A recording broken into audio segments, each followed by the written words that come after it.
মাস কোন বন্ধরে মারি নাই মাস কোন বন্ধরে মারি নাই পারত দেবেন্দ্র পরা পিস খেয়ে মারি নাই নদী পারত দেবেন্দ্র পরা পিস খেয়ে মারি নাই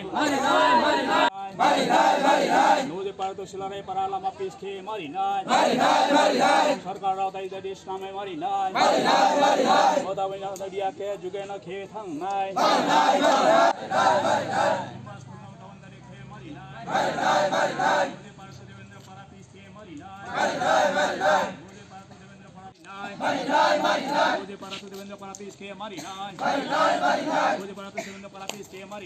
আমরা এখানে রোড ব্লক করার কারণ হচ্ছে সিম্বা তো করবক নবজীপাড়া তো চেলাগাঁও যাতায়াত করার অসুবিধা দাঁড়াচ্ছে। আপনারাও তো জানেন, আপনারা সচক্ষে দেখতে পারেন, সঠিক কিনা মিথ্যা তা যাচাই করে প্রমাণিত করতে পারবেন।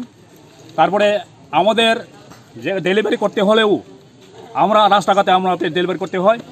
এখানে হসপিটালে পৌঁছতে অনেক মানে রাস্তা খারাপ দেখিয়ে মানে যাতায়াত যাওয়ার অসুবিধা দাঁড়ানোর জন্য আমরা রাস্তাতে আমরা ডেলিভারি অনেকে করতে থাকে। তারপরে আমরা অসুস্থ হলে আমরা হসপিটালে পৌঁছতে পারি নাই। কারণ হচ্ছে আমাদের এই রাস্তা খারাপ জন্য, সেই জন্য আমরা রুট ব্লক করি। সরকার আমাদের এখানে আছে, আমাদের সামনে এখানে এসডিএম আছে, এসডিএম অফিস আছে। এখানে আমাদের সিম্বা এলাকাতে পপুলেশন হচ্ছে প্রায় 3000-4000 মতন লোক পপুলেশন আছে।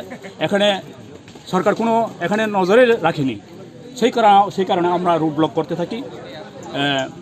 কারণ হচ্ছে এখানে কত সরকার সিপিএম হোক বা কংগ্রেস হোক, তারপরে এই মোদী সরকার হোক, আমাদের এই সিম্বাদেরকে নগণ্য করে রাখে।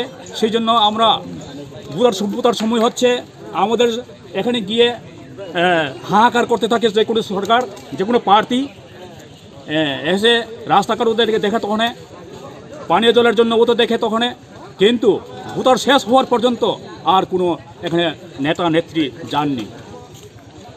এই কারণে আমরা গভীর দুঃখ, সেই গভীর দুঃখকে প্রকাশ করতে গেলে অনেকে খারাপ পেতে পারে, কিন্তু প্রকাশ যদি করতে না থাকেন তাহলে তো আমরা এভাবেই চলতেই